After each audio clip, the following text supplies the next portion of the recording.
الله يحفظك يا بابا. الله يرحمه. هو حل من اتنين، نتجوز ونتشارك. اخوك يطبخ الطبخه، نمسك السوق. انسى يا معلمه، احنا مش هنرجع لبعض. خلاص نمشيها شغل. كنت دفعت حق اللي عملناه لك الاول يا معلمه. بقول لك ايه الخلاصه ومن الاخر كده، احنا لا هنرجع لبعض ولا هصنع لك. ده انت غلبان قوي.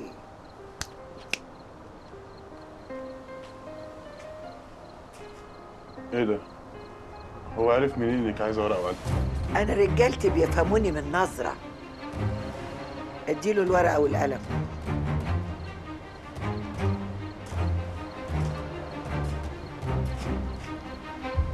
اكتب. اكتب ايه وانا مربوط كده؟ يا ابني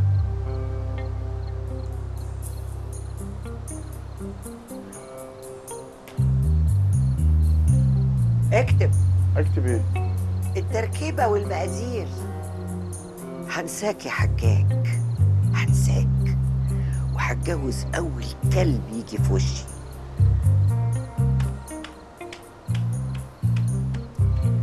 اجهز يا ولا، هنتجوز النهارده. ايه ده فرحان؟ انت تمام؟ وعادي معاك انك كلب؟ هات منه الورقه والقلم. يلا زق يا عريس.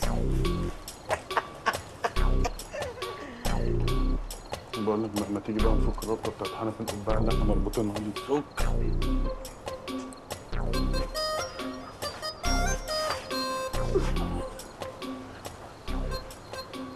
على فكره انا كتبت التركيبه غلط. ليه؟ يا برضايه يا بلاش. ايه؟ طب ارقص لك؟ لا لا لا بلاش رقص ارجوكي، مفيش وقت. ليه؟ انا عايزه ادخلك في المود. ما هو انا جوه المود، انت خشي يلا انا مستنيكي يلا. انت كده جوه؟ اه. طب سيبني اشغل لك عدويه والنبي. لا والنبي انا اتهريتهم تيكا تيكا هم تيكا تيكا. ليه؟ معلم عم حجاج ما بيشغلش غيرها مع ان الراجل عنده اغاني كتير حلوه.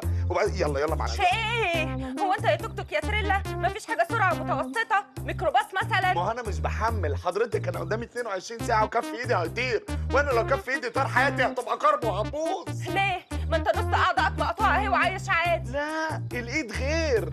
انا لو ايديا اتقطعت مش هعرف العب بلياردو، مش هعرف العب بلاي ستيشن مع صحابي، فالسايبر مش هعتبه، مش هعرف اكل بشوكه وسكينه، هاكل يا بشوكه يا بسكينه، مش هعرف اسوق عربيه، مش هعرف انده على واحد صاحبي. وكان لسانك هو اللي اتقطع؟ لا انا بنده اقول يا محمد، فمش عارف اقول يا محمد، مش عارف اعمل الحركه دي فاهماني؟ مش هروح افرح تاني. اشمعنى؟ ما انا ولا هسقف ولا هشكل ولا هعقب ولا هعمل الحاجات دي كلها، فحياتي هتبقى كرب. انا بقالي ساعه عمال اشرح لك في ايه، ما تخلص. طب اهدى اهدى انا عرفت حلك خلاص. هاتي. تعال اهو امسك ايوه. يلا. ايه دي؟ دي حبايه الصبر جميل. لا انا عاوز حبايه حلاوتها في حموتها. حموتها؟ طب يلا حموتها. يلا ان شاء الله خير.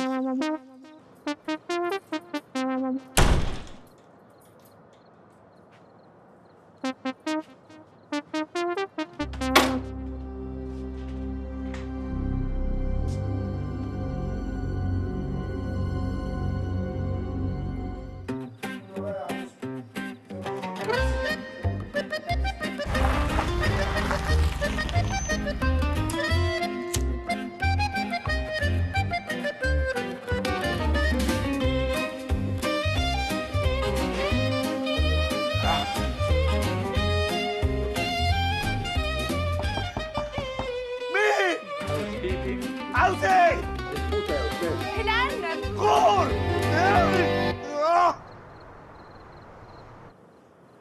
انا مش عارف ليه لما شفت تليفون بابا اتأثرت قوي كده. معلش يعني، ما انا فاهمه موبايل باباك الله يرحمه وكل حاجه، بس يعني ما تقفرش، ده موبايل في الاخر. فورا؟ ما هو انت مش هتحس الاحساس ده غير لما ابوك يموت ويتدفن. ايه قله الادب دي يا سلطان؟ انت بتفاول على بابا؟ مش قصدي والله، يعني هي جت سريعة كده، ما كانتش مقصودة. هو انت صح لقيت التليفون ده فين؟ لقيته في الدرج هنا، بس كان فاصل شحن فحطيته يتشحن. عارفة الدرج ده؟ ماما الله يرحمها كانت دايما بتحط فيه الحاجات المهمة. الله يرحمه. من ساعة ما ماتت أنا ما بقتش أفتحه. ليه؟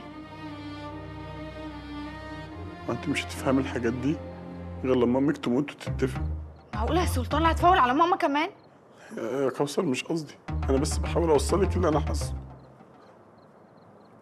أنا أصلا من كام يوم كده بابا جالي في الحلم، كان وشه منور ولابس أبيض في أحمر. هي مش أبيض في أبيض؟ ما أنا استغربت زيك كده وقلت له إيه ده يا بابا؟ أنت ليه لابس أبيض في أحمر؟ قال لي هو ده اللي لفت نظرك؟ طب والله لأنا ماشي، ومرة واحدة اختفى وتحول لشحن تايب سي. شاحن تايب سي؟ غريبة أوي. حلم يا كوثر، اللي عايزة حاجات منطقية تحصل.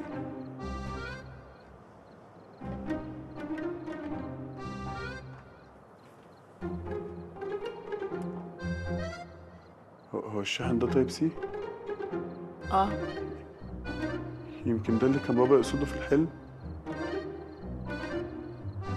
طب استني كده اما نفتح التليفون. الله يرحمه كان حاطط سطح المكتب صورتي.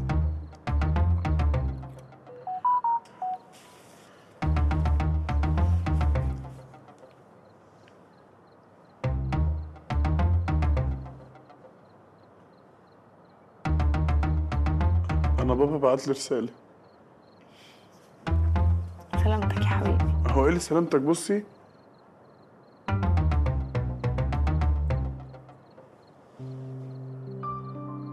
أكيد كده كان باعت لي الرسالة دي وتليفونه فصل قبل ما توصل، ولما فتحناه الرسالة وصلت. طب شغلها، طيب اسمعها. خايف يا كوثر. خايف من ايه يعني؟ هيحصل ايه دلوقتي؟ اسمعها. ما هو فكرة إنك تسمع صوت حد بعد ما مات، ما هو أنت مش هتفهم اللي أنا بقوله. لا مش وقته يا سلطان دلوقتي، هتفول على العيلة كلها. اسمع المسج يلا. ازيك يا سلطان؟ بيقولوا ان الشخص اللي بيموت بيحس قبليها، وانا حاسس ان معادي خلاص اذن.